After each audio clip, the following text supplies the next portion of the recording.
Hello everyone, स्वागत है बेटा आप सबका हमारे इस नए लेक्चर में डिफरेंशिएबिलिटी के। और बेटा अभी तक हमारे 3 लेक्चर्स हुए हैं और उसमें हमने बहुत सारे सवालों की प्रैक्टिस की है and at the same time हमने बेटा बहुत सारी थ्योरी भी पढ़ी है।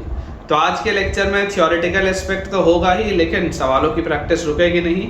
डिफरेंशिएबिलिटी बेटा एक छोटा सा चैप्टर है, बहुत लंबा चैप्टर नहीं है, तो मैक्सिमम 2-3 लेक्चर्स और उसके बाद फिर अपना डिफरेंशिएबिलिटी खत्म होगा और methods of differentiation that is MOD ये स्टार्ट होगा। तो आज का बेटा हम लेक्चर स्टार्ट करते हैं, लेकिन बिफोर स्टार्टिंग टुडेज लेक्चर जितने भी बच्चे इस वीडियो को देख रहे हैं इमीडिएटली बेटा वीडियो लाइक करिए। एंड जितने भी हमारे नए बच्चे हैं बेटा, आप डिस्क्रिप्शन बॉक्स में देखिए आपको टेलीग्राम चैनल का लिंक दिख रहा होगा, उसे ज्वाइन करिए ताकि आप बेटा अपने सारे डाउट्स उसमें मुझसे पूछ सकें, आपको मेरे सारे लेक्चर के अपडेट्स मिल सकें और जो भी होमवर्क के लिए बेटा मैं शीट शेयर करता हूँ वो आपको उसमें मिले। चलिए स्टार्ट करते हैं बेटा आज का हमारा लेक्चर। हमारे पास आज का पहला जो सवाल है, आज का बेटा पहला सवाल हमको दिया हुआ है इफ। मैंने कल आपको एक बहुत इंपॉर्टेंट नोट पॉइंट लिखाया था कि यार अगर मेरे पास एक क्वाड्रेटिक ट्राइनोमियल हो fx और मुझे अगर mod of f of mod x की डिफरेंशिएबिलिटी की बात की जाए तो मुझे पता है कि पांच जगह नॉन डिफरेंशिएबिलिटी कौन से वाले केस में आती है, जब दोनों रूट्स पॉजिटिव होते हैं। ये वाली चीज मैंने आपको बताई थी। देखिए if fx is equal to x square minus px plus q, if fx is equal to x square minus px plus q, जैसे बेटा आपको दिया हुआ है कि p and q belongs to real number, ठीक है। फिर हमें दिया हुआ है if x1 x2 x3 x4 and x5, x1 x2 x3 x4 and x5 they all belong to integers, ये सारे के सारे integers हैं। and the 5 points where and the 5 points where gx is equal to mod of f of mod x, gx is equal to mod of f of mod x is non-derivable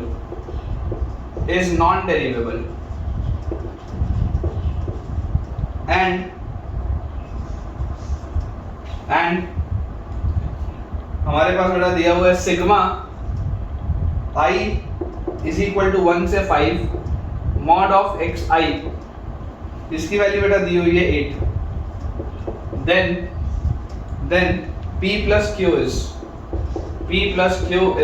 option बेटा मैं आपको दे देता हूँ। First option है -1, second option है हमारे पास 5, third option है 6, fourth option है 7, ठीक है। -1, 5, 6 एंड 7। एक बार बेटा आप सोचिए, मैं जब तक इंक रिफिल करता हूँ एक बार इसको सोचिए।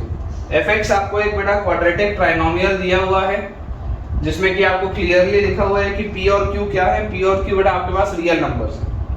हमें इसमें बेटा ये भी दिया हुआ है कि x1 x2 x3 x4 and x5, ये जो बेटा सारे के सारे पॉइंट्स हैं ये क्या है, integers. All these points are integers. और हमें इसमें ये भी दिया हुआ है कि and the 5 points where gx is equal to mod of f of mod x is non derivable. मतलब ये जो x1 से x5 है वो इंटीजर भी हैं, ये जो x1 से x5 है ये इंटीजर्स भी हैं and at the same time बेटा यही वो 5 पॉइंट्स है जहां पर gx is equal to mod of f of mod x non derivable. और एडिशनली मुझे दिया हुआ है कि मॉड ऑफ xi पे समेशन अगर लगे i इक्वल टू 1 से 5 तक तो उसका वैल्यू 8। तो सबसे पहले बेटा एक हमको जो बात लास्ट लेक्चर से समझ में आनी चाहिए, लास्ट लेक्चर से हमको समझने वाली बात क्या है कि यार हमारे पास अगर हमारे पास एक क्वाड्रेटिक ट्राइनोमियल दिया हुआ हो तो उस क्वाड्रेटिक ट्राइनोमियल में कितने ऐसे केसेस होते हैं कि जब आप mod of f of mod x लो तो 5 जगह नॉन डेरिवेबल होते हैं, सिर्फ एक बार। और वो कौन सा केस होता है जिसमें दोनों रूट्स अलग अलग होते हैं और दोनों रूट्स पॉजिटिव होते हैं। मतलब कि बेटा इसका जो ग्राफ होना चाहिए fx का ग्राफ तो कुछ ऐसा होना चाहिए, ये बात तो श्योर है।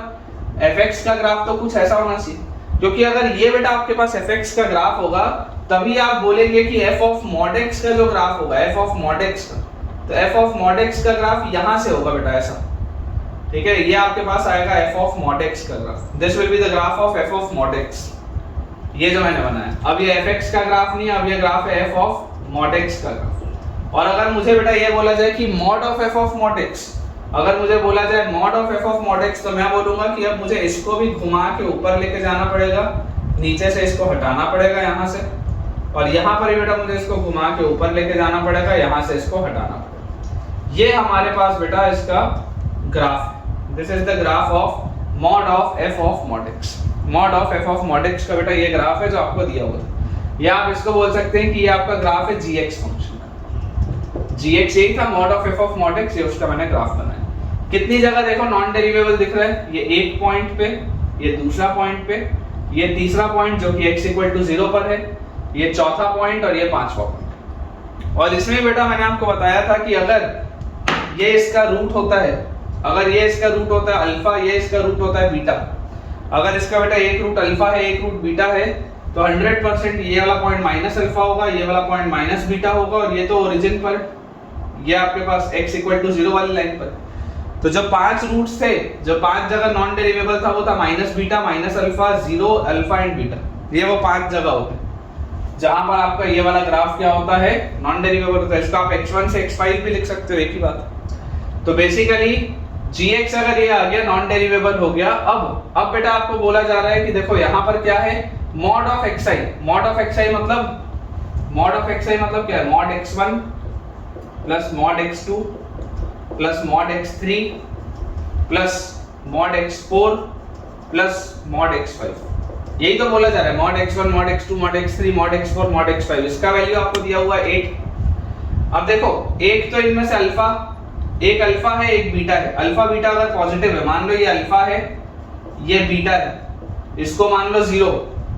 और mod ऑफ x4 अगर ये माइनस अल्फा लेता हूं तो माइनस अल्फा का mod लूंगा तो फिर अल्फा, और माइनस बीटा का mod लूंगा तो फिर बीटा, क्योंकि आपको क्लियरली दिख रहा है कि अल्फा और बीटा तो क्या है, पॉजिटिव। ये वाले केस में जिसमें 5 नॉन डेरिवेबल बेटा पॉइंट्स आते थे, उसमें अल्फा और बीटा क्या होते थे, पॉजिटिव होते थे। तो यार इसका वैल्यू आपको 8 दिया हुआ है, मतलब बेटा twice of alpha plus beta, this is equal to 8। Twice of alpha plus beta is equal to 8, मतलब कि बेटा आपको दिया हुआ है alpha plus beta is equal to 4। ये आपको दिया हुआ है। अब जरा सोच के देखो, अल्फा और बीटा आपने क्या बोले थे, यही तो थे x1 x2 जो आपने बोला, अल्फा बीटा। तो ये तो आपको इंटीजर्स दिए हुए, ये इंटीजर्स दिए हैं, और वो भी पॉजिटिव इंटीजर्स, वो भी पॉजिटिव इंटीजर्स। देखो ध्यान से, अल्फा और बीटा बेटा ये जो आपने लिया है x1 x2, ये आपको इंटीजर्स दिए हैं और वो भी पॉजिटिव इंटीजर्स, क्योंकि आपने पॉजिटिव रूट्स वाला ये केस था। मतलब इकलौता जो पॉसिबल केस है, अगर ये अल्फा होगा तो यार 100% अल्फा को 1 होना पड़ेगा और बीटा को 3 होना पड़ेगा, तभी दोनों का सम 4 आएगा। कोई बच्चा बोलेगा कि सर 2 और 2 क्यों नहीं लिया? बेटा इसलिए नहीं लिया क्योंकि मुझे डिस्टिंक्ट चाहिए, मुझे सेम नहीं चाहिए, मुझे डिस्टिंक्ट चाहिए। डिस्टिंक्ट रूट्स वाले केस में ही बेटा आपके पास 5 नॉन डेरिवेबल पॉइंट्स आएंगे। तो अल्फा 1 होगा और बीटा 3 होगा, क्योंकि मैंने अल्फा को छोटा माना हुआ है, बीटा को बड़ा माना हुआ है। जैसे ही बेटा मुझे ये मिल गए तो रूट्स मिल गए, रूट्स मिल गए तो देखो सम ऑफ रूट्स क्या है, यहाँ से आप देख सकते हैं सम ऑफ रूट्स बेटा आपको दिया हुआ है p minus b by a, और product of roots c by a मतलब कि q। तो यार यहाँ से हमको दिख रहा है कि दोनों रूट्स का सम 4 है, दोनों रूट्स का प्रोडक्ट 3 है। तो यार p प्लस q तो क्या आएगा, p प्लस q तो 7 होगा, p प्लस q 7 होगा, मतलब बेटा डी ऑप्शन अपना राइट आंसर होगा। चेक कर लो एक बार, ठीक है, अपना आंसर बेटा बिल्कुल सही अपन ने कैलकुलेट किया है, 7 विल बी द आंसर। ठीक है, तो अच्छा कंसेप्ट है। देखो मैं आपको दोबारा बता रहा हूँ, 5 नॉन डेरिवेबल पॉइंट्स एक क्वाड्रेटिक ट्राइनोमियल में, जब आप उसका मॉड का भी मॉड ले लें, है ना, जब आप mod of f of mod x की बात करें और क्वाड्रेटिक ट्राइनोमियल हो बेटा आपके पास, तो 5 नॉन डेरिवेबल पॉइंट सिर्फ एक केस में आते हैं, जब दोनों रूट्स पॉजिटिव हों और दोनों रूट्स डिस्टिंक्ट। उसको लेकर आप बेटा सॉल्व करेंगे तो आपके पास आपका आंसर आ जाएगा। सेम कंसेप्ट पे बेटा हम आज 2-3 सवाल और बनाएंगे ताकि आप थोड़ा सा यूज टू हो पाए इस चीज के साथ।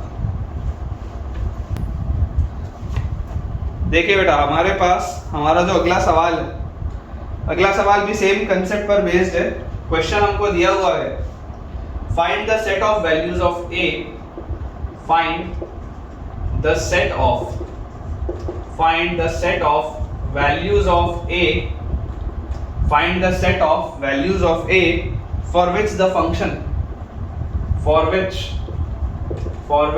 the function find the set of values of a for which the function fx fx is equal to mod of x square plus a minus 2 mod x minus 2a, ये हमको दिया हुआ, ठीक है। और मॉड फाइनली बेटा बंद हो गया। This function fx is non-differentiable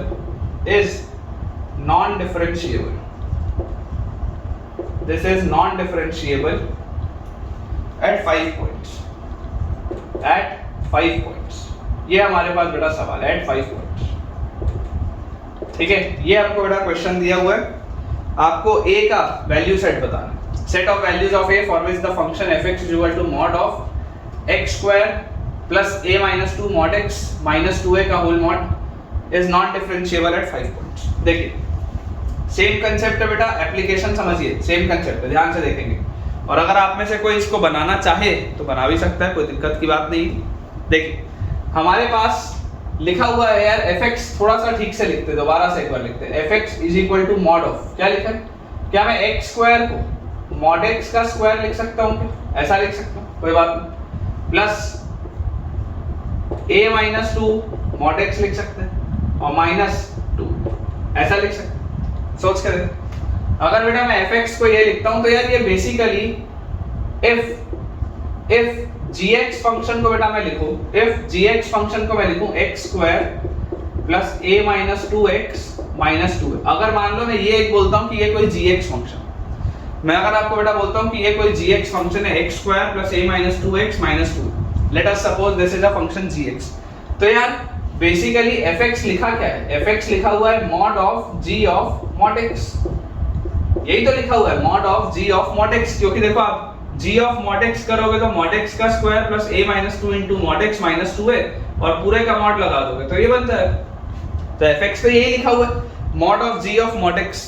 तो बेसिकली ये देखो gx फंक्शन आपको क्या दिख रहा है बेटा, क्वाड्रेटिक दिख रहा है ना, दिस इज अ क्वाड्रेटिक। तो अगर बेटा ये मुझको एक क्वाड्रेटिक दिख रहा है तो यार आपको बोला जा रहा है it is non differentiable at 5 points. एक क्वाड्रेटिक इक्वेशन जिसमें mod of g of mod x वाली बात हो रही है, जो अभी थोड़ी देर पहले बेटा जो मैंने थ्योरी पढ़ी है, तो मुझे क्या ये बात समझ में नहीं आती कि यार ये वाली क्वाड्रेटिक का तो यार ग्राफ 100% ना ऐसा होना चाहिए, इस क्वाड्रेटिक का ग्राफ 100% ऐसा होना चाहिए, मतलब कोई डाउट ही नहीं है इस बात कि इसके दोनों रूट्स पॉजिटिव होने चाहिए, दोनों रूट्स इसके डिस्टिंक्ट होने चाहिए, both roots should be positive, मतलब अल्फा और बीटा अगर दो रूट्स है तो they should be positive and both are distinct, मतलब d ग्रेटर देन 0 और फंक्शन का वैल्यू 0 पर ग्रेटर देन 0। थोड़ी सी लोकेशन ऑफ रूट्स वाली बेटा इसमें फीलिंग आती है, थोड़ी सी इसमें लोकेशन ऑफ रूट्स वाली भी फीलिंग आती है कि ये अगर केस होना चाहिए तो आप इसको भी अगर सॉल्व करोगे कि देखो both roots are positive, function की वैल्यू 0 पर पॉजिटिव है और d ग्रेटर देन 0 और इसका वर्टेक्स इसका जो होगा बेटा माइनस b/2 है वो भी positive.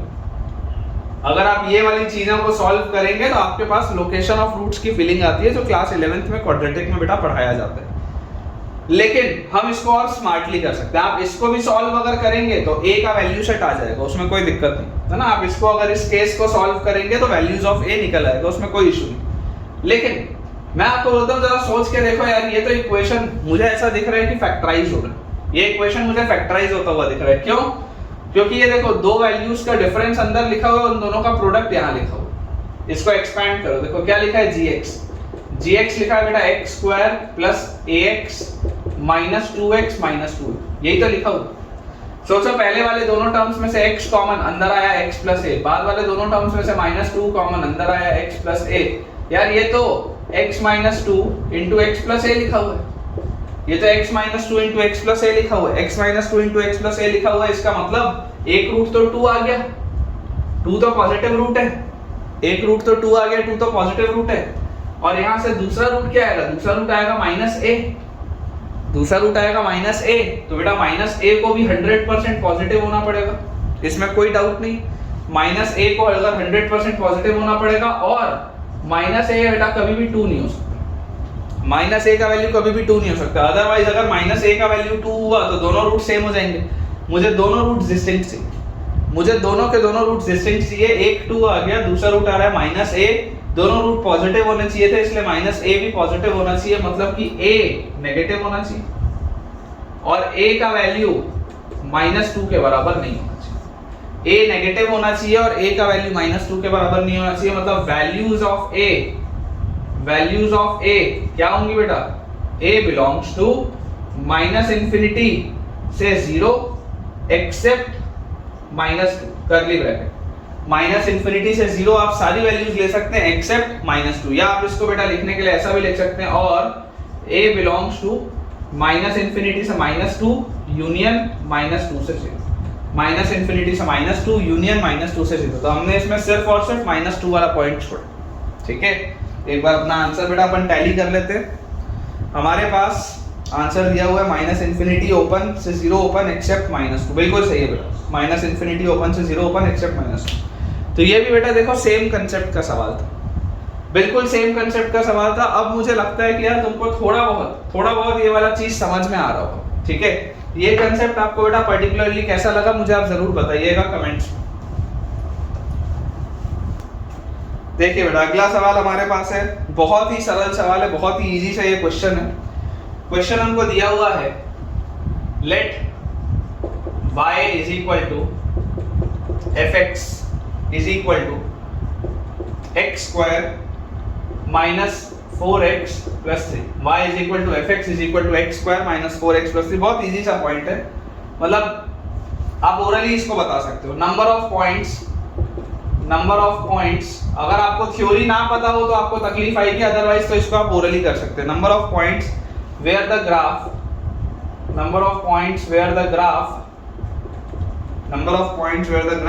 Of y is equal to mod of f of mod x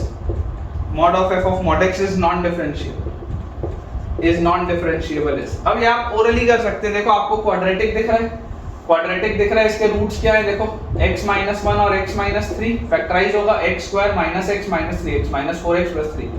roots आ रहे हैं बेटा 1 और 3। रूट्स अगर 1 और 3 आ रहे हैं तो देख लो आप दोनों रूट्स पॉजिटिव। रूट्स अगर 1 और 3 है इसका मतलब दोनों रूट्स क्या है बेटा? पॉजिटिव है। और अगर दोनों रूट्स आपके पास पॉजिटिव है तो आपके पास अगेन आंसर तो क्या आएगा? 5 आएगा। 5 जगह ये नॉन डिफरेंशिएबल होगा। क्यों 5 जगह नॉन डिफरेंशिएबल होगा? क्योंकि आपके पास बेटा देखिए इसका ग्राफ कुछ इस तरीके का आएगा f ऑफ mod x का, और जब आप इसका मॉड्यूलस करेंगे तो ये भी ऐसा टिल्ट हो जाएगा। तो इफेक्टिव ग्राफ आपके पास ये है, आपको दिखाई दे रहा है। और ये कौन से 5 पॉइंट्स पे बेटा नॉन डिफरेंशिएबल हो रहा है?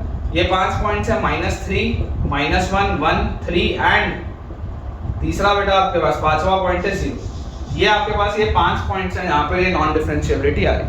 तो आपको बेटा ये थ्योरी पता थी इसलिए आपने डायरेक्टली आंसर 5 बोल दिया। लेकिन अगर बेटा किसी बच्चे को इसकी थ्योरी ना पता हो, है ना, अगर बेटा किसी बच्चे को इसकी थ्योरी ना पता हो तो इसको सॉल्व करने में उसको ठीक ठाक समय लग सकता है और कंफ्यूजन भी इसमें हो सकता है। चलिए अगला बेटा हमारे पास जो क्वेश्चन है वो लिखा हुआ है fx एक फंक्शन है। fx एक बेटा फंक्शन है जिसकी डिफाइनिंग मैं आपके लिए कर देता हूँ। इसकी डिफाइनिंग कुछ इस तरीके से है कि under root of 4x square minus 12x plus 9, under root of 4x square minus 12x plus 9, ठीक है, रूट यहाँ तक है और बाहर है multiplied by fractional part of x। ये वाला पूरा बेटा फंक्शन है when x is greater than equal to 1। और दूसरी डिफाइनिंग है cos ऑफ, अंदर लिखा हुआ है π/2 और π/2 के बेटा साथ लिखा हुआ है mod x minus fractional part of x, mod x minus fractional part of x।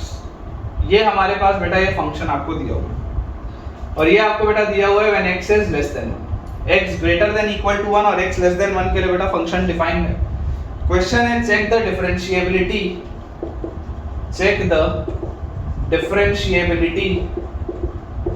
The differentiability in x belonging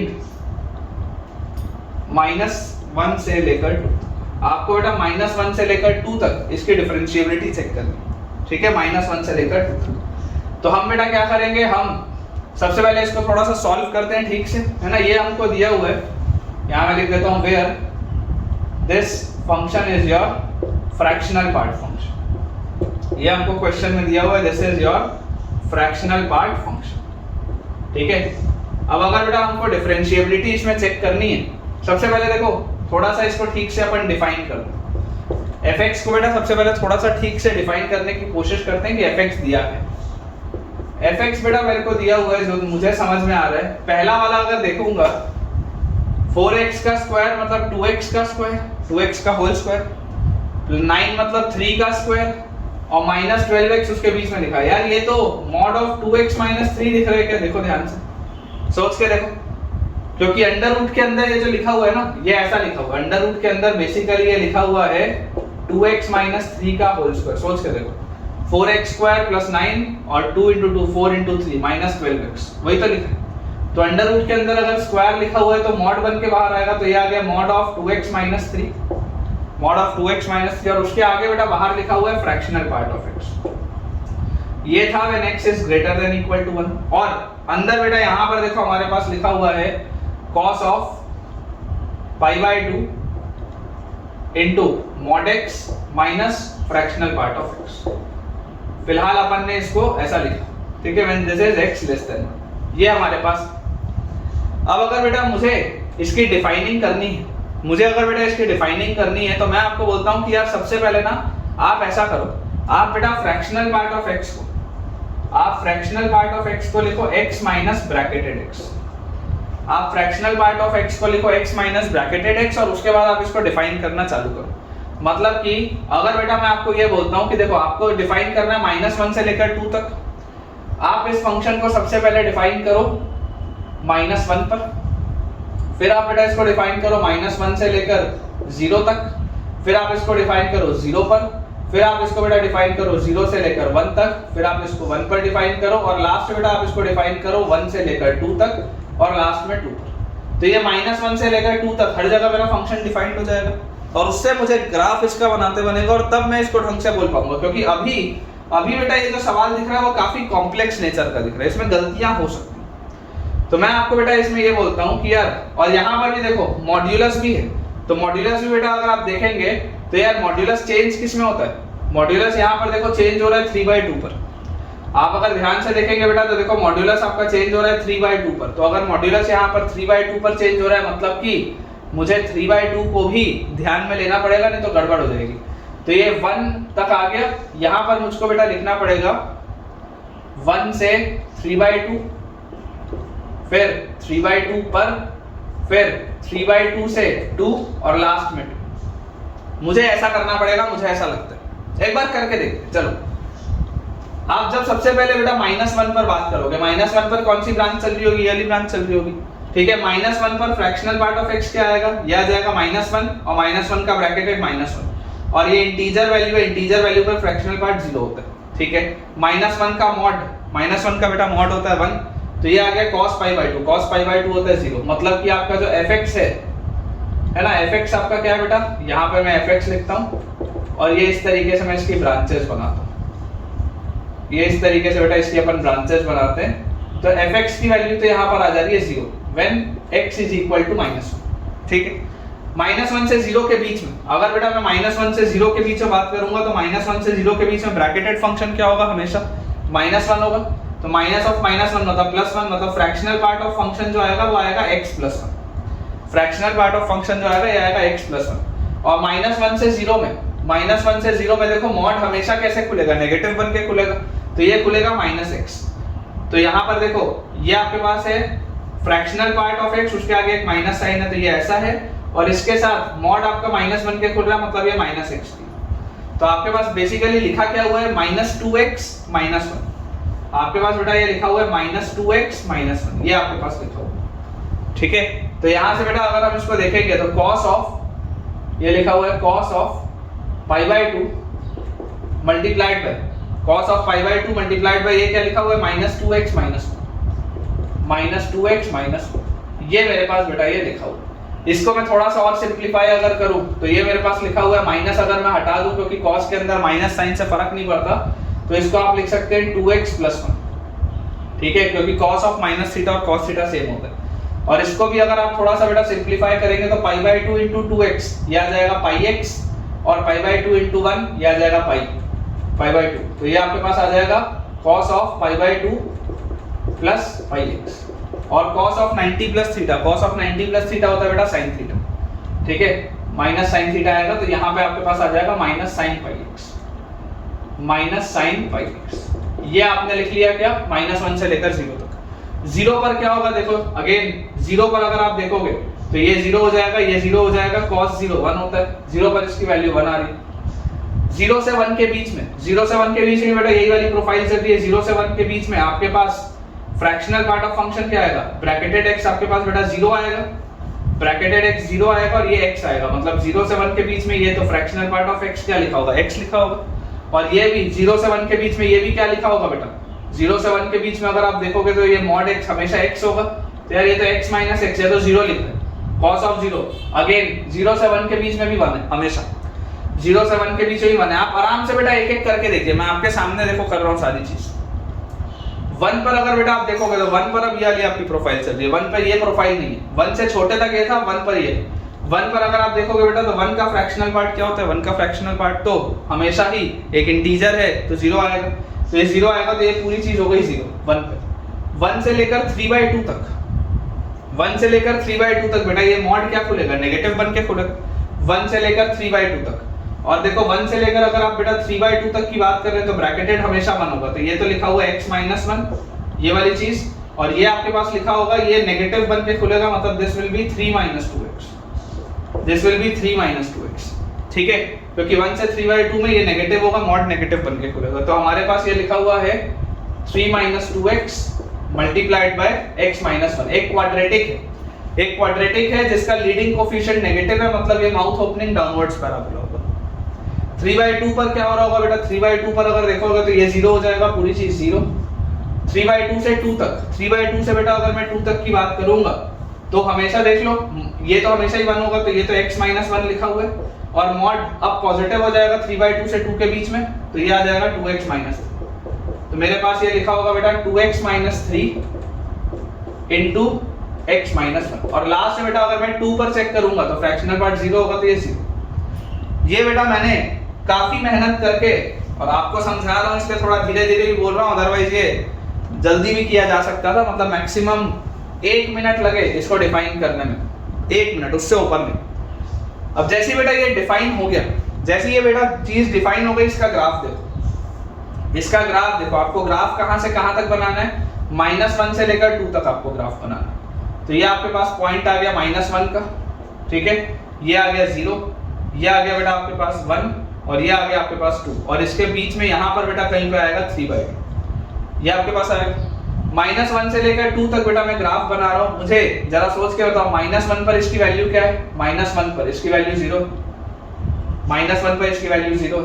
अच्छा, यहाँ पर भी अगर मैं -1 रखूंगा तो साइन ऑफ पाई ये 0 हो जाएगा, और 0 पर भी इसकी वैल्यू 0 है। देखो -1 अगर आप इसमें रखोगे तो माइनस साइन ऑफ पाई ये 0 होगा, 0 रखने पर भी 0 होगा।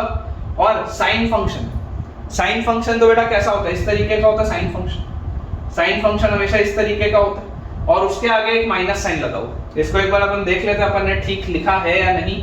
माइनस अगर अपन देखेंगे -1 से 0 में, तो -1 से 0 में बेटा यहाँ पे अगर आप देखोगे फ्रैक्शनल पार्ट ऑफ x हमारे पास था x माइनस ब्रैकेटेड x, और यहाँ पर अगर मैं आपको बोलता हूँ -1 से 0 है, तो -1 से 0 में अगर ये होगा तो इसका ब्रैकेटेड हमेशा -1 होगा, माइनस ऑफ माइनस मतलब ये +1 आ जाएगा, और उसके आगे माइनस साइन है तो ये आ जाएगा, और -1 से 0 में मॉड भी नेगेटिव होगा तो -x -1 तो -2x -1, और उसके आगे है π/2, तो हमारे पास आ जाएगा बेटा यहाँ से cos ऑफ π/2 इंटू ये वाली चीज है cos ऑफ -θ cos θ होता है, तो इसको अपन बैलेंस कर सकते हैं, और cos ऑफ 90 प्लस थीटा ठीक लग रहा है यार, cos of 90 plus theta will be minus sin theta, बिल्कुल ठीक, ठीक है। तो माइनस sin πx आ रहा है, तो ये किस तरीके का बेटा ग्राफ होना चाहिए, देखो अगर आप देखोगे तो ये -1 पे माइनस sin πx का ग्राफ कुछ ऐसा होना चाहिए। मैक्सिमम इसकी वैल्यू तो कितनी होगी बेटा, मैक्सिमम इसकी वैल्यू सॉरी इसकी मिनिमम वैल्यू कब है, अगर ये माइनस ऑफ sin πx है x, अगर बेटा ये नॉर्मल आपका ये ग्राफ होता नहीं, ये ऊपर बनेगा, इसको आपको ऊपर बनाना पड़ेगा। देखो नॉर्मल अगर आपका साइन का कर्व होता, नॉर्मल अगर आपका बेटा साइन का कर्व होता तो वो किस तरीके का होता, इधर ऐसा होता और ये पीछे ऐसा होता, क्योंकि ये -1 से 0 में अब बात हो रही है और माइनस साइन पाई एक्स आगे लिखा हुआ है, ये इस तरीके का इसका ग्राफ बनेगा। ठीक है, ये साइन का ग्राफ है, ये इस तरीके का बनेगा। आप देख भी सकते हैं कि देखिए आप -1 से 0 के बीच में कोई भी वैल्यू डालेंगे तो आंसर आपको हमेशा पॉजिटिव मिलेगा। -1 से लेकर 0 के बीच में आप कोई भी बेटा वैल्यू डालोगे आपको आंसर हमेशा पॉजिटिव मिलेगा, क्योंकि ये बाहर माइनस साइन भी। तो ये इस तरीके का ब्रांच आएगा और इसकी मैक्सिमम वैल्यू कितनी आ रही है, 1 पे आ रही है।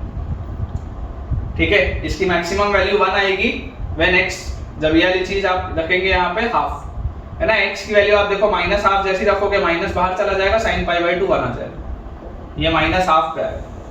आराम से बेटा आप सुनेंगे इस पूरे को आराम से सुनेंगे, इसमें कोई दिक्कत नहीं।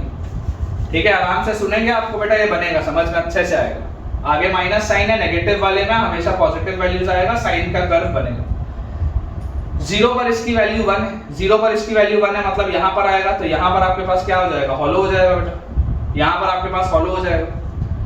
फिर 0 से 1 तक भी बेटा इसकी वैल्यू 1 है, 0 से 1 तक इसकी वैल्यू हमेशा ही 1, इस तरीके से 0 से 1 तक इसकी वैल्यू 1, 1 पर इसकी वैल्यू 0 है, मतलब यहाँ पर हॉलो होगा, यहाँ पर पॉइंट आ जाएगा मेरे पास डिफाइनिंग का।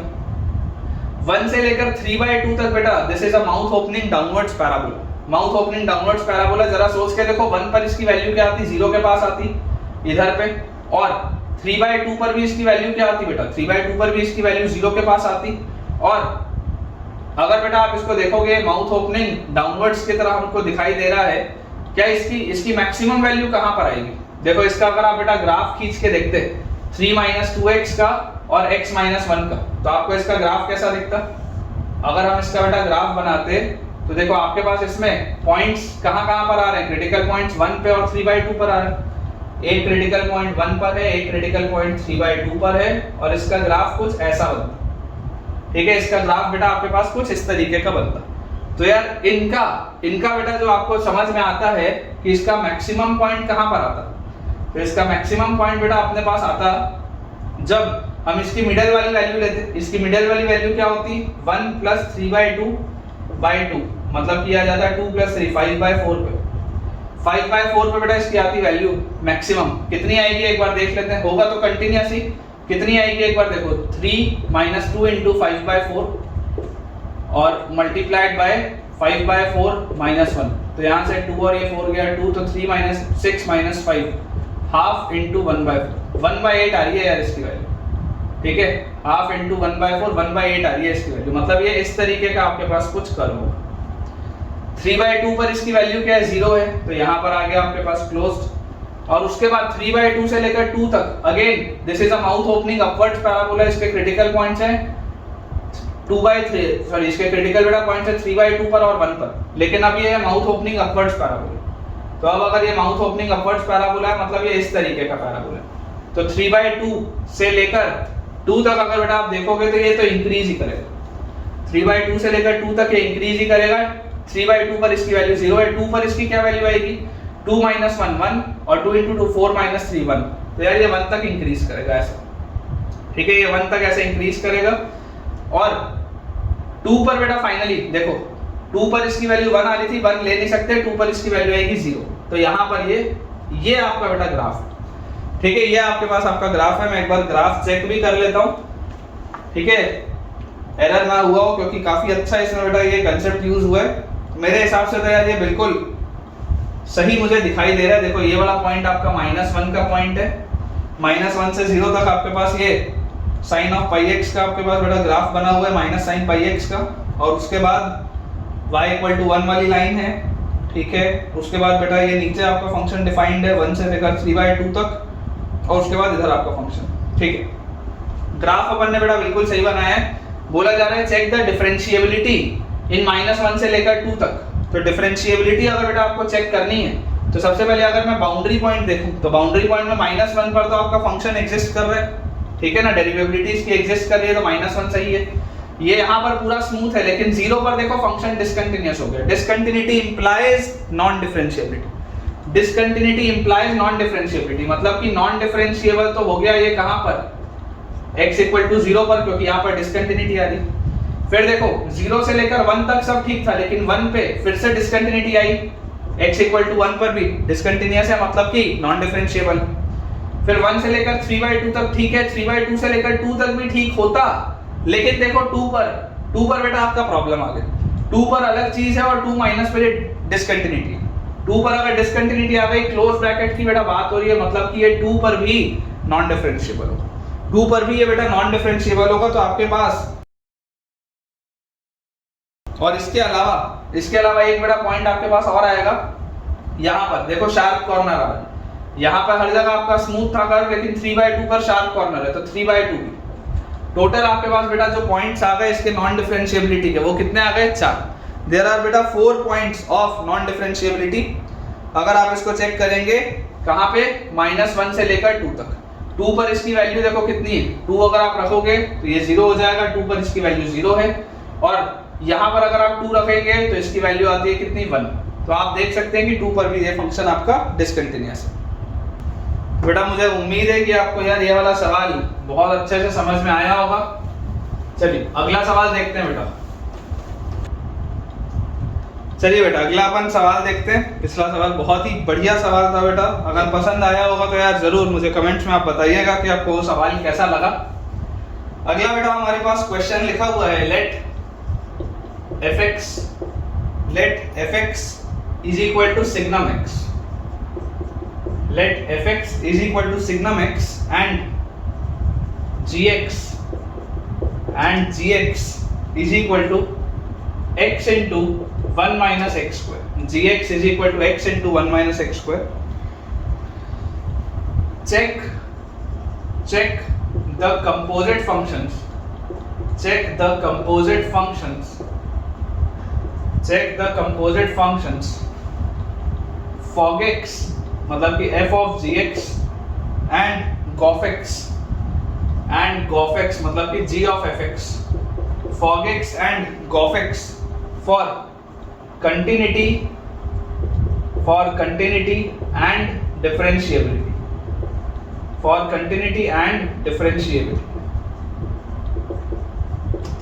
देखिए बेटा हमारे पास लिखा हुआ है fx हमको बेटा दिया हुआ है सिग्नम x और gx हमको दिया हुआ है x into 1 minus x square।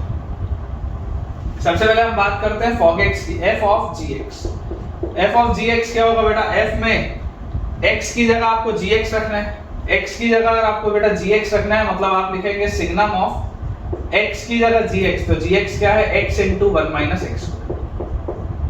ये आपके पास आ जाएगा fog x फंक्शन। अब सिग्नम फंक्शन बेटा अगर आप देखेंगे तो सिग्नम फंक्शन की वैल्यू ये आ गया x into 1 minus x into 1 plus x। अगर हम बच्चों सिग्नम फंक्शन की बात करें तो सिग्नम फंक्शन केवल 3 वैल्यूज लेता है। सिग्नम फंक्शन बेटा या तो 1 होता है, या तो -1 होता है, या तो 0 होता है। सिग्नम फंक्शन और उसके अलावा कुछ भी नहीं होता। अगर हम बात करें x 1 minus x और 1 plus x की, इसको भी आप ऐसे लिख लो, सिग्नम ऑफ माइनस कॉमन ले लो, अंदर लिख लो, माइनस कॉमन लेके आप यहाँ पर लिख लो x minus 1 x plus 1। ऐसा मैं क्यों कर रहा हूँ अभी आपको बताऊँ। अभी देखिए अगर बेटा मैं नंबर लाइन बनाऊं, क्रिटिकल पॉइंट से मार्क करूं -1 0 एंड 1, तो मेथड ऑफ इंटरवल्स बेटा ये बोलता है कि 1 के आगे पॉजिटिव फिर नेगेटिव फिर पॉजिटिव फिर नेगेटिव, इस तरीके का मेरे पास ग्राफ चलता है, ये हमारे पास बोला जाता है। जरा आप सोच के देखिए, जब आप x को 1 से बढ़ा लेंगे, जब आप x को बेटा 1 से बढ़ा लेंगे तो 1 से बड़ी वैल्यूज के लिए ये वाली पूरी चीज, ये वाली जो बेटा पूरी चीज है 1 से बड़ी वैल्यूज के लिए पॉजिटिव रहेगा। ये अगर पॉजिटिव रहेगा विद माइनस साइन तो अंदर नेगेटिव हो गया, तो आपकी वैल्यू क्या आ गई -1। फिर अगर बेटा मैं 1 पर बात करूं तो एट 1 ये 0 हो गया, तो आंसर आ गया 0। फिर बेटा अगर मैं बात करूं 0 से 1 में बेटा अगर हम बात करें कि x जो है वो 0 से तो बड़ा है लेकिन 1 से छोटा है, तो 0 से 1 में ये नेगेटिव है, ये पूरी चीज नेगेटिव है विद माइनस साइन, मतलब ये पॉजिटिव हो गया, तो आंसर विल बी 1।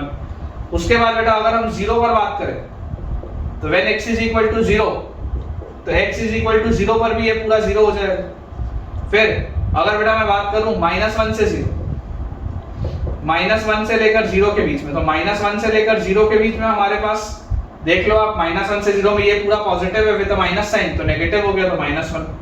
फिर -1 पर at x is equal to -1, again ये पूरी चीज 0, तो 0।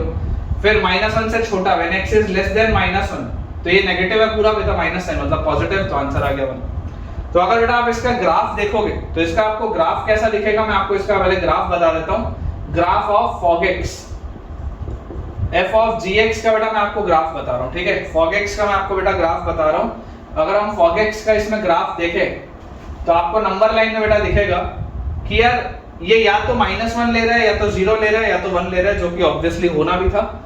ये हमारे पास हमारी y एक्सिस हो गई, देखो -1 से छोटी वैल्यूज के लिए हमेशा 1 है ना, यहां पर आप रख लो -1, -1 से छोटी वैल्यूज के लिए हमेशा क्या है, 1 है। -1 पर इसकी वैल्यू 0 है, -1 पर इसकी वैल्यू 0। उसके बाद 0 से लेकर -1 के बीच में ये हमेशा -1, 0 से लेकर -1 के बीच में ये हमेशा -1 है। 0 पर इसकी वैल्यू 0 है, तो यहाँ पर हॉलो आ गया, यहाँ पर आपके पास क्लोज्ड आ गया। 0 से लेकर 1 तक के बीच में इसकी वैल्यू हमेशा 1 है। 0 से लेकर 1 तक के बीच में इसकी वैल्यू क्या है, हमेशा 1 है। 1 पर ये क्या आ गया, 0 आ गया, और 1 से बड़ी वैल्यूज के लिए हमेशा -1। तो ये इसका बेटा आपके पास आ गया graph. This is the graph of fog x। तो अगर बच्चों ये fog x का ग्राफ होगा, if this is the graph of fog x, तो जरा सोच के देखिएगा, इफ दिस इज द बेटा ग्राफ ऑफ fog x, तो जरा सा आप सोच के इसमें देखिएगा कि यार ये तो कितनी जगह डिसकंटिन्यूअस हो रहा है। -1 पर इसकी डिसकंटिन्यूटी आ गई, फिर इसकी डिसकंटिन्यूटी आ गई 0 पर, फिर इसकी डिसकंटिन्यूटी आ गई 1 पर। मतलब ये तीन जगह पे डिसकंटिन्यूअस हो रहा है, और जहां पर भी डिसकंटिन्यूअस होगा 100% वहां पर नॉन डिफरेंशिएबल भी होगा। तो fog x की बेटा अगर हम बात करें तो fog x function is discontinuous, it is discontinuous and at the same time non differentiable at x is equal to -1, 0 and 1। ये तीनों ही पॉइंट्स बेटा ये डिसकंटिन्यूअस भी है, और डिसकंटिन्यूअस होने के साथ साथ ये बेटा नॉन डिफरेंशिएबल भी है, इन तीनों ही पॉइंट्स। इसके बाद अगर बेटा हम बात करें gOF x, g of fx, gOF x की बेटा अगर हम बात करें तो gOF x क्या होगा, जहां पे g में x है वहां पर fx रखना होगा। मतलब this will B signum x multiplied by 1 minus signum x का स्क्वायर। ये आपके पास दिया हुआ इक्वेशन, ये आपका फंक्शन। तो अगर बेटा ये मेरे पास फंक्शन मुझे दिया हुआ है, तो इसमें जरा आप सोच कर देखिएगा, जब x पॉजिटिव होगा तो सिग्नम x की वैल्यू 1 होती है, ठीक है, और ये अंदर सिग्नम x की वैल्यू 1 होती है, तो 1 - 1 यार ये तो 0 आता है। जब x इक्वल टू 0 होगा तो सिग्नम x 0 होता है, तो 0 * 1 - 0, ये फिर से 0 आ रहा है। जब x नेगेटिव होगा तो नेगेटिव में ये -1, और ये आ गया 1 - 1 का स्क्वायर, फिर से 1, यार ये तो फिर से 0 हो गया। मतलब इसका क्या है, इसका मतलब ये है बेटा कि यार ये तो फॉर ऑल x हमेशा ही 0 है। gOF x is always 0, g of fx, gOF x is always 0 for all x belonging to real number. ये हर बार एक फ्लैट लाइन है, 0 है, और क्योंकि ये हमेशा ही 0 है, therefore this is always continuous and differentiable. Continuous and differentiable, ये हमेशा कंटीन्यूअस भी है बेटा, और उसके साथ साथ ये हमेशा ही डिफरेंशिएबल भी। एक बार चेक कर लेते हैं बेटा अपना ग्राफ अपन। -1 के पहले तक ये हमेशा 1 था, फिर उसके बाद ये -1 है, ठीक है, फिर 1 है, और उसके बाद दोबारा से -1 है। बिल्कुल बेटा अपन ने सही इसको सॉल्व किया है। डिसकंटिन्यूटी और नॉन डेरिवेबिलिटी आएगी fog x की एट -1, 0 and 1, और gOF x जो है बेटा that is always differentiable and always continuous, ठीक है। तो घबराना नहीं है बेटा, अगर कंपोजिट फंक्शन का भी सवाल होगा, अपने बस बेसिक्स पे आपको भरोसा रखना है, और धीरे धीरे आपको बेटा सवाल सॉल्व करते रहना। चलिए अगले सवाल की तरफ बेटा आगे बढ़ते हैं। हमारे पास बेटा जो नेक्स्ट क्वेश्चन है वो काफी कॉम्प्लेक्स सवाल है, मतलब इसमें बहुत मेहनत लगने वाली है, पूरा बोर्ड भर जाएगा मुझे ऐसा लगता है। काफी कॉम्प्लेक्स क्वेश्चन। fx बेटा हमको दिया हुआ है, मैं इसकी ब्रांचेस लिख दूं। fx हमको दिया हुआ है सबसे पहले तो ln ऑफ, फिर एक और ब्रैकेट e, और उसके बाद modulus of bracketed x plus bracketed of -x। घबराएंगे नहीं बेटा, सवाल को देख के घबराना नहीं है। Modulus close, bracket close, power x, एक और ब्रैकेट क्लोज, ठीक है, ये हमारे पास आ गया। इसके बाद multiplied by bracket of 2 * e⁻⁻, e की पावर बेटा मेरे पास लिखा हुआ है यहाँ पे fractional part of x plus fractional part of minus x divided by mod x. ये सब e के पावर में लिखा है, fractional part of x plus fractional part of minus x divided by mod x, और यहाँ पर बेटा आगे लिखा हुआ है -5 divided by 3 plus e raise to the power 1 by mod x। ये आपको बेटा दिया हुआ है, दिस इज योर फंक्शन, और इसमें ये दिया हुआ है फॉर x लेस देन 0। ये हमको बेटा दिया हुआ है this is for x less then 0। अब अगर बेटा ये चीज हमको समझ में आती है, इसके बाद अगली जो ब्रांच है बेटा it is 0 for x equal to 0, और लास्ट बेटा जो ब्रांच है हमारे पास that is x multiplied by 1 minus e raise to the power mod x plus fractional part of x divided by, पूरे के नीचे divided by mod x plus fractional part of x। This is when x is greater than 0। सवाल है कि ये वाला जो function है बेटा this is your greatest integer function, ये वाला जो फंक्शन है this is your fractional part function, ठीक है, this is your fractional part function. Question है compute the right hand derivative and the left hand derivative at x equal to 0। At x equal to 0 आपको बेटा इसकी right hand derivative left hand derivative बताना है, and comment on the continuity and derivability at x equal to 0। Comment on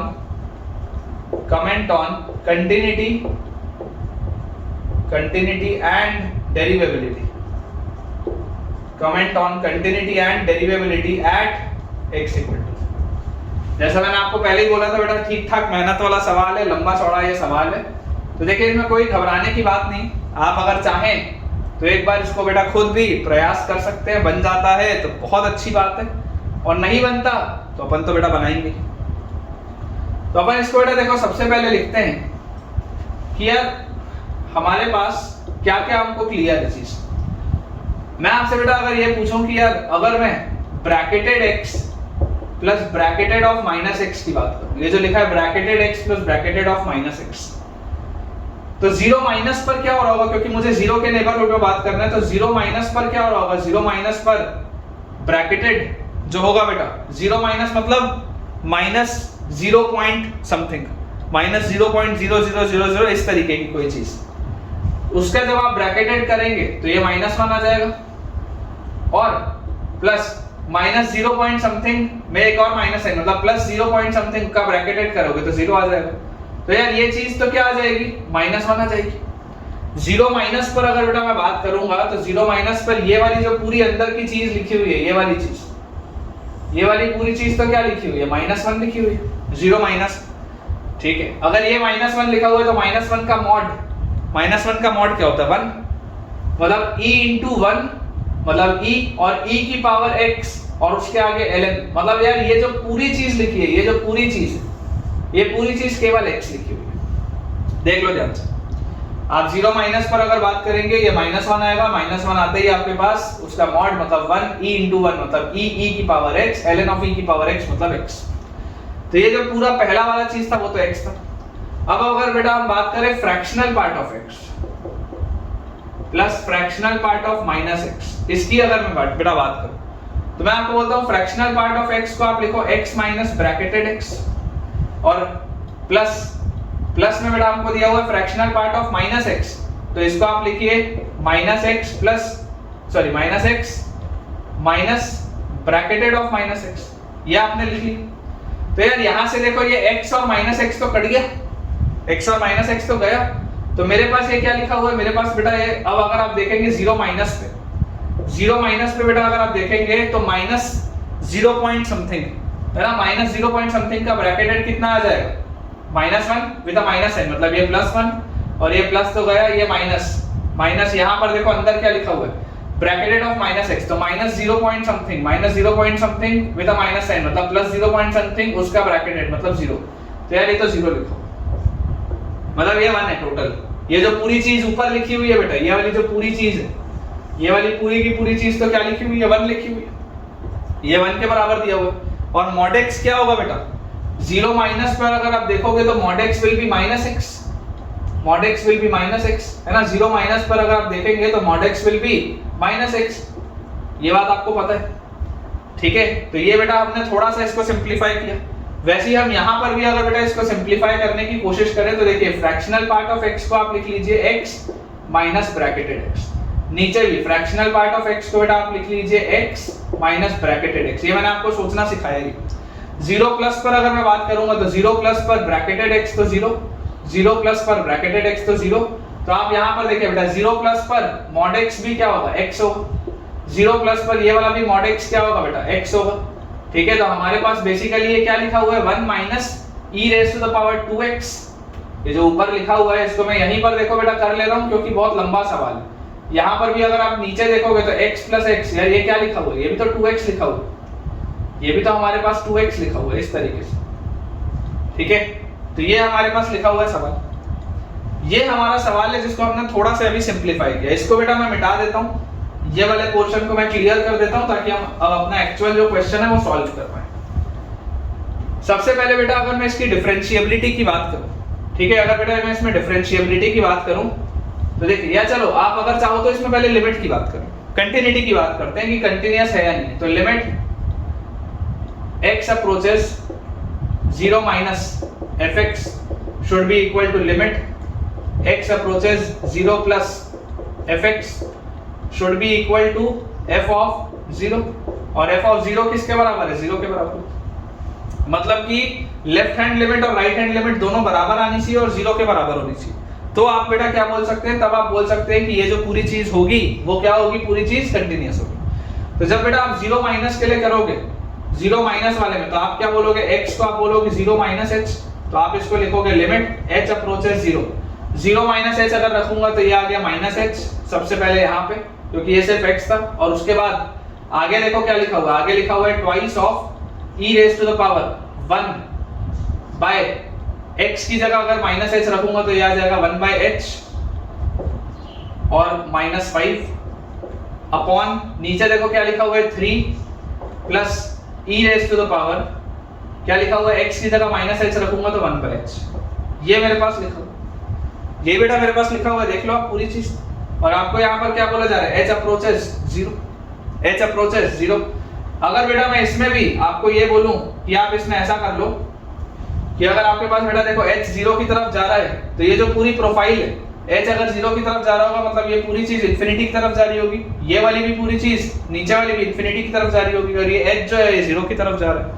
आप ऐसा करो, minus h वैसे ही रहने दो, ये वाले में से e की पावर h 1 बाय h बाहर निकालो, नीचे वाले में से भी e की पावर 1 बाय h बाहर निकालो, अंदर क्या आएगा आपके पास 2 माइनस 5 बाय e की power 1 by h divided by 3 by e की पावर 1 बाय h प्लस 1। ये आएगा मेरे पास, देख लो e की पावर 1 बाय h मैंने ऊपर से बाहर निकाला, नीचे से ही बाहर निकाला, तो e की पावर 1 बाय h और e की पावर 1 बाय h तो कट गया, जिसकी वजह से प्रॉब्लम आ रही थी।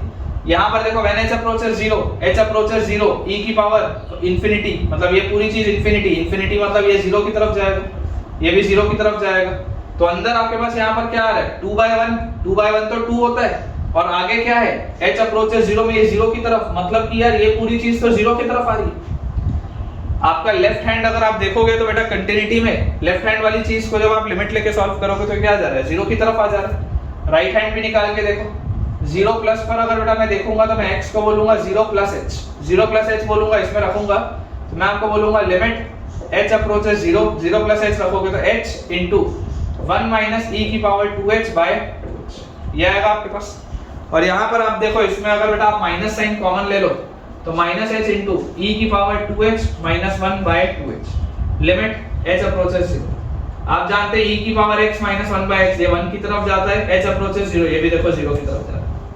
तो आपको बेटा ये बात एकदम क्लियरली, ये वाली बात बेटा आपको एकदम क्लियरली समझ में आ रही है कि यार लेफ्ट हैंड लिमिट जो है वो राइट हैंड लिमिट के बराबर है और वो फंक्शन की वैल्यू 0 पर 0 के बराबर है, मतलब कि आपका फंक्शन कंटीन्यूअस तो है। कमेंट ऑन द कंटिन्यूटी, तो कंटीन्यूअस तो है everywhere, it is a continuous function, ये बात sure, it is a continuous function. इसको बेटा आप थोड़ा सा अपन क्लियर करते हैं, कंटिन्यूटी हमने निकाल ली है, अब हम डेरिवेबिलिटी की बात करते हैं, क्योंकि कंटीन्यूअस होना इंप्लाई नहीं करता है कि फंक्शन डेरिवेबल भी हो। सिर्फ कंटिन्यूअस होने से इसका कोई इंप्लीकेशन नहीं है कि आपका फंक्शन डेरिवेबल भी हो। अगर डेरिवेबल होगा तो कंटिन्यूअस होगा, लेकिन अगर कंटिन्यूअस होगा तो डेरिवेबल हो, ऐसा जरूरी बिल्कुल भी नहीं। तो अब बेटा हम इसकी डेरिवेबिलिटी की अगर मैं बात करूं तो मैं आपको बोलता हूं सबसे पहले हम राइट हैंड डेरिवेटिव निकालो। राइट हैंड डेरिवेटिव बेटा अगर मैं निकालूंगा तो मैं बोलता हूं f dash 0 plus this will be limit h approaches 0 f of 0 plus h minus f of 0 by h। जरा सोच के देखो, फंक्शन में 0 प्लस पर ये वाली प्रोफाइल है, 0 प्लस h रखना है, 0 प्लस h रखना है, मतलब h यहां पे लिख लेते हैं limit h approaches 0 h into 1 minus e की पावर 2h अपॉन 2h। ये लिखा हुआ है माइनस f ऑफ 0 तो 0 है, और अपॉन h भी लिखा हुआ। तो हमको बेटा इसमें दिखाई दे रहा है, देखो ये h और ये h तो गया। यहां पर आपके पास अगर मैं इसमें माइनस बाहर ले लूं तो e की power 2h minus 1 by 2h limit h approaches 0। यार ये तो माइनस 1 के पास जा रहा है। राइट हैंड डेरिवेटिव आप देख लो बेटा माइनस 1 की तरफ जा रहा है। एक बार चेक भी कर लेते हैं कि राइट हैंड डेरिवेटिव आपने सही निकाला है या नहीं निकाला। तो बिल्कुल सही है यार, राइट हैंड डेरिवेटिव बेटा बिल्कुल सही है, माइनस 1 के पास आ रहा है।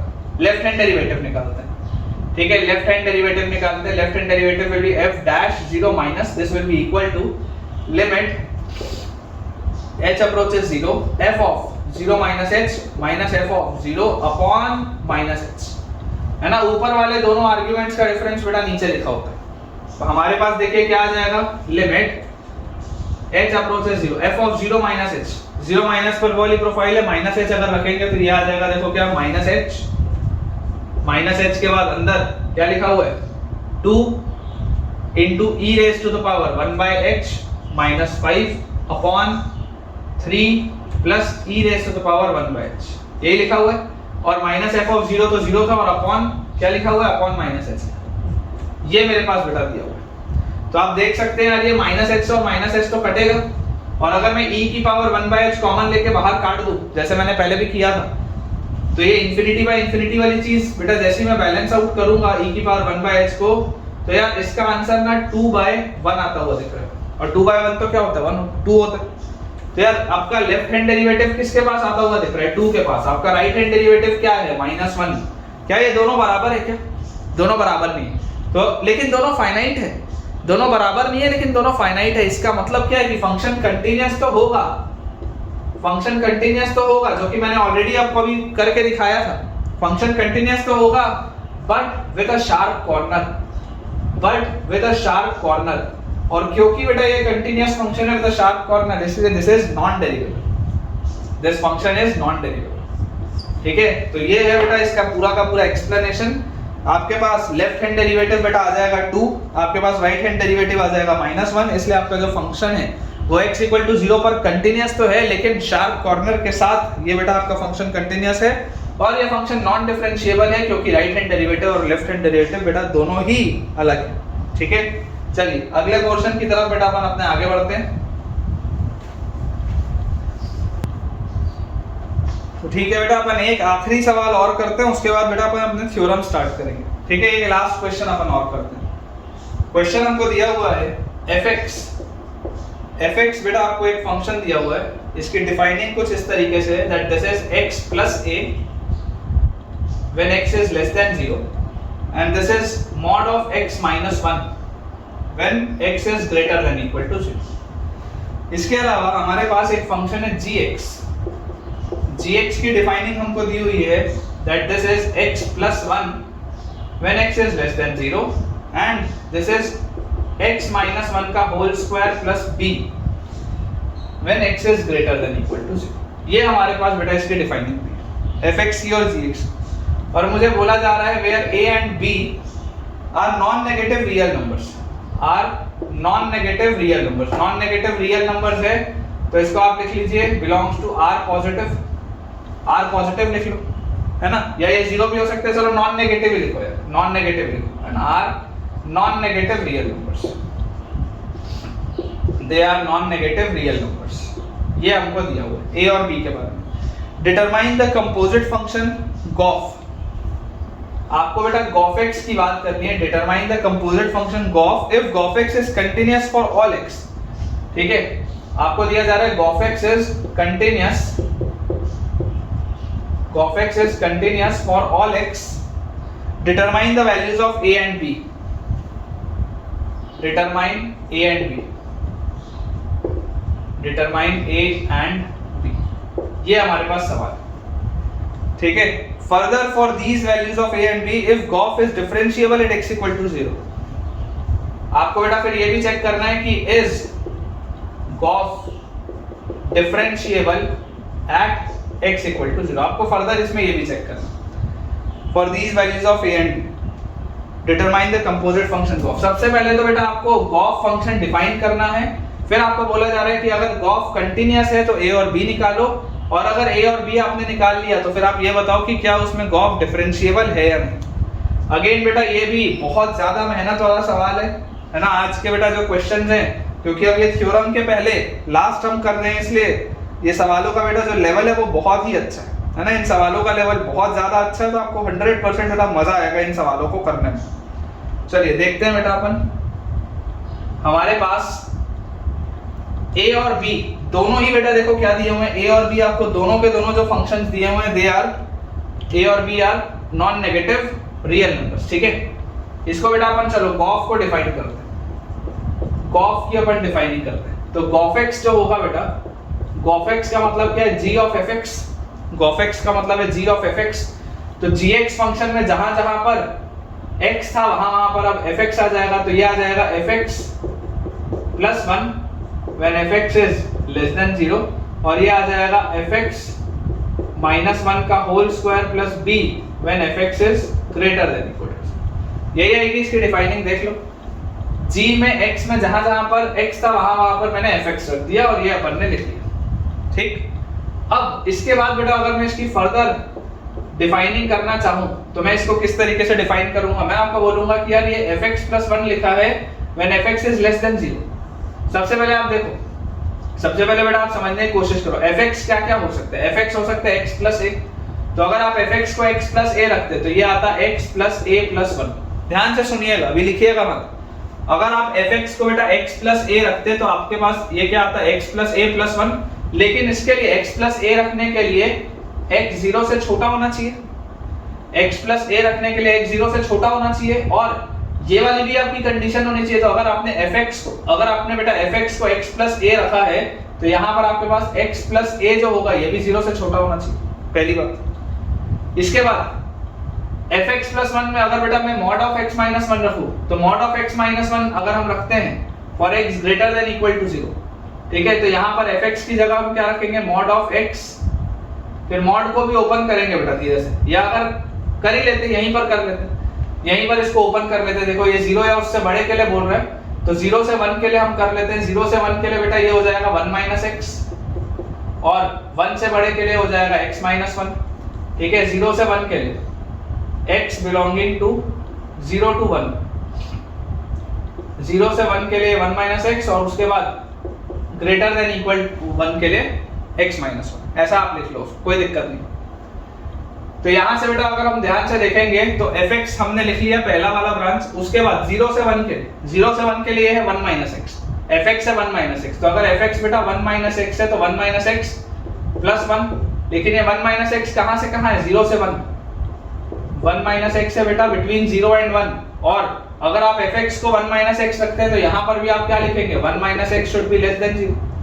फिर ये है x माइनस 1, अगर आप इसको x माइनस 1 लिखते हैं तो x माइनस 1 प्लस 1, लेकिन x माइनस 1 कब है, when x is greater than equal to 1, और यहाँ पर आप देखेंगे बेटा कि x माइनस 1 अगर आप रखते हैं तो x minus 1 should also be less than 0। तो इस एक ब्रांच के पीछे इन 3 ब्रांचेस को जब मैंने एक एक करके रखा तो ये 3 मेरे पास चीजें आई, x पे कंडीशन यहां से भी आई और x पे कंडीशन यहां से भी आई, ठीक।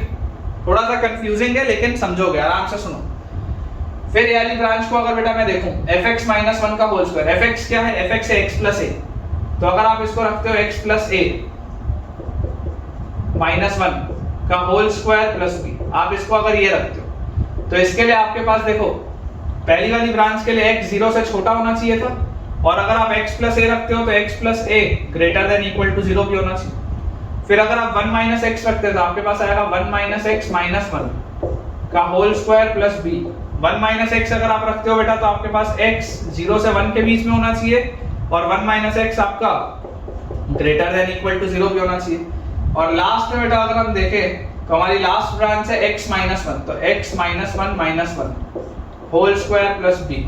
ये वाले में अगर आप देखेंगे तो x greater than equal to 1 होना चाहिए और x minus 1 greater than equal to 0 भी होना चाहिए। ये हमारे पास बेटा 6 ब्रांचेस आएंगे। इसको हमको पहले थोड़ा सा सिंप्लीफाई करना पड़ेगा, तब जाके कहीं गॉफेक्स फंक्शन डिफाइन होगा। और एक बार जब गॉफेक्स फंक्शन डिफाइन होगा तब जाके मैं कहीं इस पे कंटिन्यूटी की बात करूंगा, और एक बार जब मैं कंटिन्यूटी की बात करूंगा तब जाके कहीं a और b निकलेगा, और जब a और b निकलेगा तब जाके कहीं डिफरेंशिएबिलिटी की बात होगी। तो आप समझ सकते हैं कि देखो मेरे माइंड में मेरे को पूरा सीक्वेंस पता है मेरे को क्या क्या करते जाना है, लेकिन लंबा सवाल है, लेंदी सवाल। It is a typical JEE advance question, lengthy question है, आसान है लेकिन लेंदी है। बच्चों से यही सब में तो गलतियां होती हैं, इन्हीं में तो बेटा प्रॉब्लम आती है। तो देखिए यहां पर बेटा जैसे ही हम इसमें सब्स्टिट्यूट करना चालू करेंगे वैल्यूज को, हमारे पास a क्या है, a जो है it is a non negative real number, मतलब या तो ये 0 होगा या तो पॉजिटिव होगा, या तो 0 होगा या तो पॉजिटिव होगा।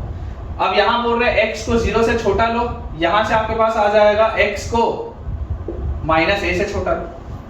देखो ये बोल रहे हैं x को 0 से छोटा लो, ये बोल रहे हैं x को माइनस a से छोटा लो। मुझे बताओ दोनों को खुश करने के लिए मुझे क्या लेना पड़ेगा? तुम अलग से लिखना, तुम सेम में मत लिखना, मैं इसी में करूंगा छेड़खानी जो भी करूंगा, तुम अलग से करना।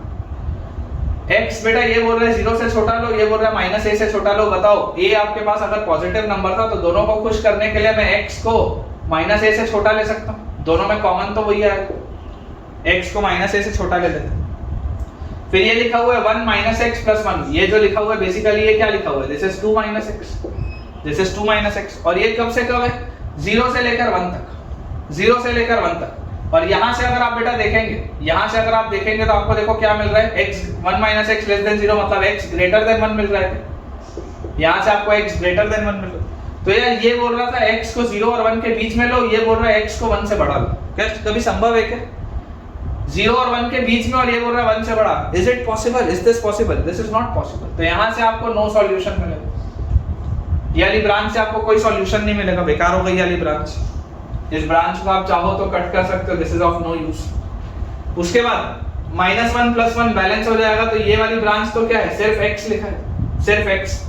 ये बोलता है x को 1 या उससे बड़ा लो, और ये जो बेटा है ये बोलता है x को 1 से छोटा लो। ये बोलता है x को 1 या उससे बड़ा लो, और ये बोलता है x को 1 से छोटा लो। क्या इसमें भी कोई सॉल्यूशन मिलेगा क्या कभी? एक बोल रहा है 1 से बड़ा लो, एक बोल रहा है 1 से छोटा लो। Again no solution of this branch. कोई बात नहीं, घबराना नहीं है बेटा, देखते चले बस। ये हमारे पास ब्रांच है, ये बोलता है x को 0 से छोटा लो, और ये बोलता है x को -a या उससे बड़ा लो।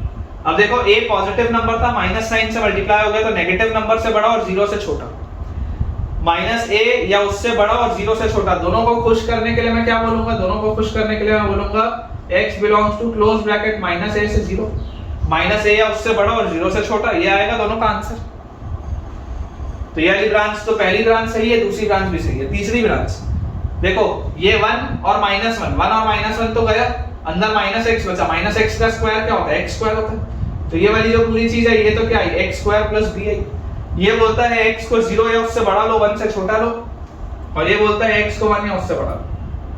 x को 1, एक सेकंड, क्या लिखा हुआ था ये हमारे पास, लिखा था कि 1 - x वाली ब्रांच थी ना, तो 1 - x हमारे पास था ग्रेटर देन इक्वल टू 0, मतलब x less than equal to 1 आएगा। यहां से देखो, इसको आप इस साइड लेके जाओगे तो आपके पास आएगा x less than equal to 1। तो देखो ये आपको बोल रहा है कि 0 से 1 के बीच में लो, ये बोल रहा है 1 या उससे छोटा।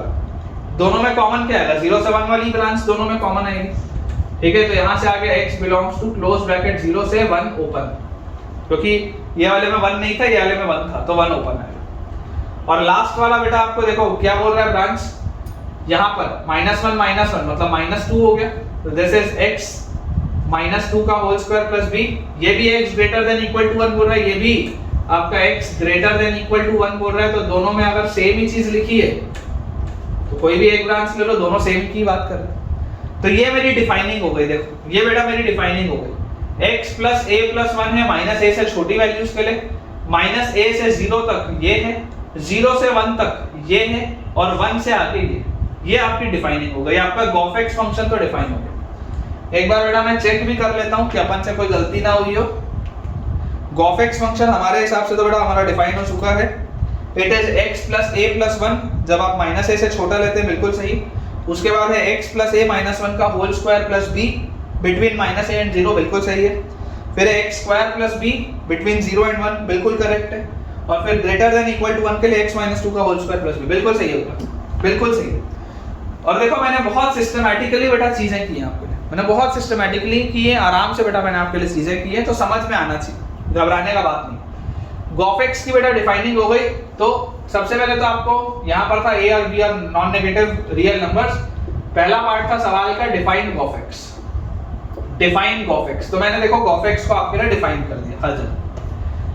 फिर सवाल का अगला भाग बेटा मुझे बोलता है कि अगर गॉफेक्स कंटीन्यूअस है फॉर ऑल x तो डिटरमाइन a एंड b। अगर अब ये कंटीन्यूअस फंक्शन है, if this is a continuous function, तो मुझे कंटीन्यूटी का चेक लगाना पड़ेगा। इनडिटरमिनेट फॉर्म तो है नहीं, तो लिमिट्स का कोई लफड़ा है। अगर बेटा मैं इसमें कंटीन्यूटी का चेक लगाता हूं तो जरा सोच के देखो, फंक्शन का वैल्यू माइनस a, माइनस में क्या है, माइनस a से छोटी वैल्यूज के लिए यहां पर आप माइनस a रखेंगे, माइनस a प्लस a गया, इसकी वैल्यू 1 आ रही। और माइनस a से थोड़ी सी बड़ी वैल्यू के लिए फंक्शन का वैल्यू माइनस a से थोड़ी सी बड़ी वैल्यूज के लिए अगर आप माइनस a यहां रखेंगे तो माइनस a प्लस a गायब, माइनस 1 का square 1 plus b, this is 1 plus b। ये आ रहा है आपके पास, ठीक है, यही आ रहा है बेटा आपके पास माइनस a से बड़ी वैल्यूज के लिए। तो आप जरा देखो कि यार अगर आप कंटिन्यूटी का चेक लगा रहे हो तो 1 और 1 प्लस b बराबर है, मतलब b का वैल्यू तो क्या आ गया, 0 आ गया। 1 और 1 प्लस b बेटा अगर बराबर है तो b तो 0 आ गया। उसके बाद जैसे ही बेटा b आपके पास 0 आ गया, अब आप कंटिन्यूटी का चेक लगाओ 0 पर। या आपने कंटिन्यूटी का चेक लगाया माइनस a पर, अब आप कंटिन्यूटी का चेक लगाओ 0 पर। तो f ऑफ 0 माइनस 0 से छोटी वैल्यूज के लिए यहां पर देखो, अगर आप x की जगह 0 रखते तो यहां पर क्या आता, a माइनस 1 का होल स्क्वायर आता, a माइनस 1 का होल स्क्वायर। और b तो ऑटोमेटिकली 0 हो चुका है तो उसको लिखने का जरूरत नहीं। और अगर बेटा मैं बोलता this is equal to f of 0 plus, तो f ऑफ 0 प्लस पर बोलो क्या वैल्यू आएगी, 0 अगर यहां रखूंगा तो this should be equal to b। तो यार b तो 0 था, मतलब a माइनस 1 का होल स्क्वायर क्या है, 0 है, मतलब a का वैल्यू क्या होगा, 1 होगा। a और b निकल गया, डिटरमाइन a एंड b, ये भी हो गया सवाल का पार्ट। आप देखो 1 पर भी आप कंटिन्यूटी का चेक लगा के देख लो, just to be on a safer side, कि आपको अगर बोला जा रहा है that it is continuous for all x। मैंने देखो a और b निकाला, माइनस a और 0 पर कंटिन्यूटी का चेक लगा के मैं अगर a और b की इन वैल्यूज के लिए 1 पर भी कंटिन्यूटी का चेक लगा लूंगा तो मुझे श्योरिटी हो जाएगी मैंने सही सॉल्व किया। b अगर 0 आ रहा है इसको हटा दो, b 0 आ रहा है इसको हटा दो, और a का वैल्यू बेटा 1 आ रहा है, ठीक है। 1 पे अगर आप कंटिन्यूटी का चेक लगाओगे 1 रखो, 1 माइनस पे 1 का स्क्वायर 1, और 1 प्लस पे 1 माइनस 2 माइनस 1 का स्क्वायर 1, कंटीन्यूअस आ रहा है, ठीक है। मतलब a का वैल्यू बेटा आपके पास आ चुका है 1, b का वैल्यू आपके पास आ चुका है 0। अब बोल रहे हैं कि if g of x is derivable at x equal to 0, क्या ये गॉफेक्स का फंक्शन डेरिवेबल है क्या x इक्वल टू 0 पर? तो 0 पर अब बेटा आपको क्या होना पड़ेगा, डेरिवेबिलिटी का चेक देखना पड़ेगा। देखो a का वैल्यू 1 आया, a का वैल्यू 1 आया, मतलब 1 माइनस 1 यार ये तो गायब हो जाएगा, 1 माइनस 1 तो ये गायब हो जाएगा, और b क्या है, b 0 है तो ये भी गायब हो जाएगा। तो यार देखो ध्यान से जरा, यार ये तो क्या लिखा हुआ है, ये x स्क्वायर ही लिखा हुआ है, ये x स्क्वायर ही लिखा, और a का वैल्यू अगर 1 था मतलब ये क्या हो गया, x माइनस 1 से छोटा। तुम अलग अलग बनाना, तुम अलग अलग लिखना, माइनस 1 से छोटा। यहाँ पर भी अगर a में 1 लिखूंगा, ठीक है, तो ये माइनस 1 से 0, ये 0 से 1 और 1 के आगे। जरा देखो 0 के पहले तक फंक्शन x स्क्वायर चल रहा है, और 0 या उसके बाद भी फंक्शन x स्क्वायर ही चल रहा है, सेम ही तो फंक्शन चल रहा है। और x स्क्वायर फंक्शन तो क्या होता है बेटा, 0 पर डेरिवेबल होता है ना, स्मूथ होता है, देखो स्मूथ होता है। x स्क्वायर वाला फंक्शन बेटा देखो 0 पर स्मूथ आता है, तो क्योंकि ये स्मूथ आता है मतलब ये डेरिवेबल होगा। तो is g of x derivable at x equal to 0?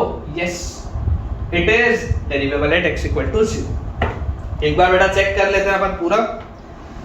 Defining हमने बिल्कुल बेटा सही की है, ठीक है। a का वैल्यू हमारे पास 1 आएगा, दैट इज एक्यूरेट। b का वैल्यू बेटा हमारे पास 0 आएगा, वो भी बिल्कुल सही है। और गॉफेक्स बेटा जो फंक्शन आएगा वो आपके पास बेटा क्या आ जाएगा, गॉफेक्स वाला फंक्शन आपके पास डेरिवेबल आ जाएगा एट x इक्वल टू 0। तो चलिए बेटा अब अपन थ्योरम्स की तरफ आगे बढ़ते हैं। हमने ये वाली चीज तो काफी डिटेल में कर ली, बहुत अच्छे अच्छे हमने सवाल कर लिए। मैं आपको बेसिक जो थ्योरम्स है वो आज लिखवा देता हूं, उस पर चर्चा बेटा हम अपने अगले लेक्चर पे करेंगे, ठीक है बेटा, देखिए टॉपिक है थ्योरम्स ऑन डिफरेंशिएबिलिटी। आज बेटा हम केवल थ्योरम्स लिखेंगे, इन पे बेटा जो पूरी चर्चा होगी वो हम अपने अगले लेक्चर में करेंगे, है ना। जो इस पे सवाल बनते हैं, जो इनके डेरिवेशन है, प्रूफ है, जो भी मुझे काम का लगेगा, इसमें जो भी एग्जांपल्स देने होंगे वो अपन अगले लेक्चर में देखेंगे। थ्योरम बेटा आपके पास लिखा है पहला, if fx and gx both are derivable if fx and gx both are derivable at x equal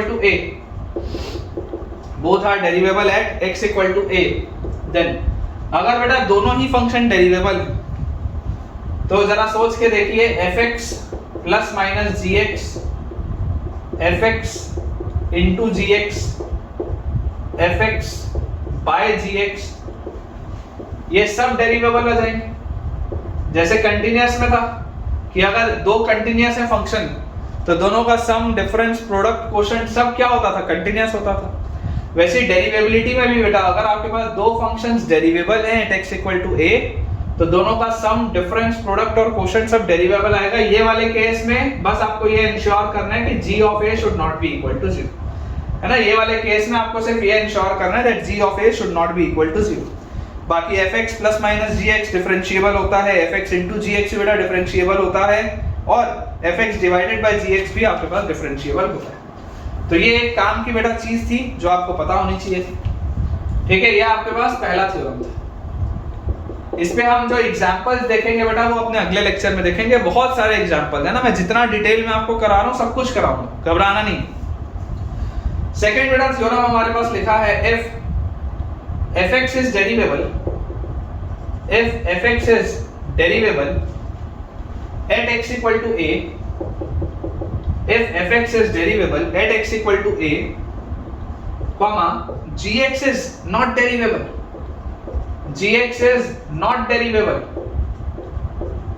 at x equal to a, fx derivable है लेकिन gx is not derivable at x equal to a, then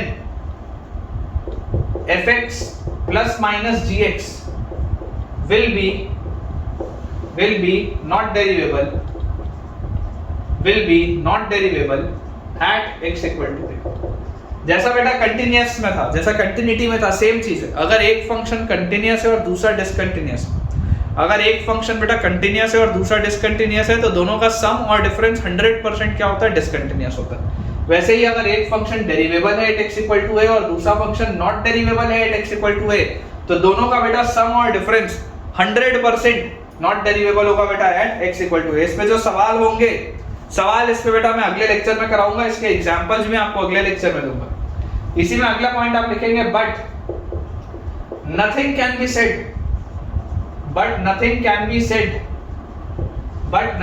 be said about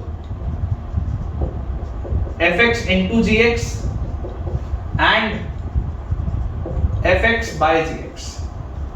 इस case में बेटा आप product और quotient के बारे में कुछ भी कंफर्म नहीं बोल सकते, ठीक है ना। इस केस में आप प्रोडक्ट और कोशेंट के बारे में बेटा कुछ भी कंफर्म नहीं बोल सकते। और थर्ड थ्योरम कि अगर बेटा fx and gx both are not derivable, if fx and gx both are not derivable at x equal to a, then nothing can be said about fx plus minus gx, fx into gx, fx by gx। इस case में बेटा आप किसी के भी बारे में कुछ भी नहीं बोल सकते। ये वाले जो पर्टिकुलर केस है बेटा इसमें आप किसी भी चीज के बारे में नहीं बोल सकते। देखो अगर दोनों फंक्शन डेरिवेबल है तो सम, डिफरेंस, प्रोडक्ट, कोशेंट सब डेरिवेबल। अगर एक डेरिवेबल है एक नॉन डेरिवेबल है तो सम और डिफरेंस 100% नॉन डेरिवेबल, बाकी मैं और कुछ बोल नहीं सकता प्रोडक्ट और कोशेंट के बारे में। और अगर दोनों ही नॉन डेरिवेबल है, fx भी नॉन डेरिवेबल है, gx भी नॉन डेरिवेबल है, तो बेटा मैं सम, डिफरेंस, प्रोडक्ट, कोशेंट किसी के बारे में कुछ नहीं बोल सकता। तो इन सारे बेटा थ्योरम्स पर जो एग्जांपल्स हैं, अलग अलग जो सवाल हैं, वो सारी चीजें बेटा हम अपने अगले लेक्चर में करेंगे। आज के लिए बेटा हम अपना लेक्चर इतना ही रखते हैं, और मुझे पूरी उम्मीद है कि आपको आज का लेक्चर बहुत अच्छे से समझ में आया होगा। तो एक लाइक तो बनता है और एक प्यारा सा बेटा आपका कमेंट तो बनता है कि आपको फायदा हो रहा है इन सीरीज से, इन लेक्चर से या नहीं। जो भी नए बच्चे हैं उनको बेटा मैंने पहले ही बताया कि आप टेलीग्राम चैनल ज्वाइन करिए ताकि आपका फायदा हो सके। और बेटा अगर आपको वीडियो पसंद आया है तो वीडियो को लाइक करना, चैनल को सब्सक्राइब करना और दोस्तों के साथ इस चैनल को रेफर करना बिल्कुल भी ना भूलें। Thank you.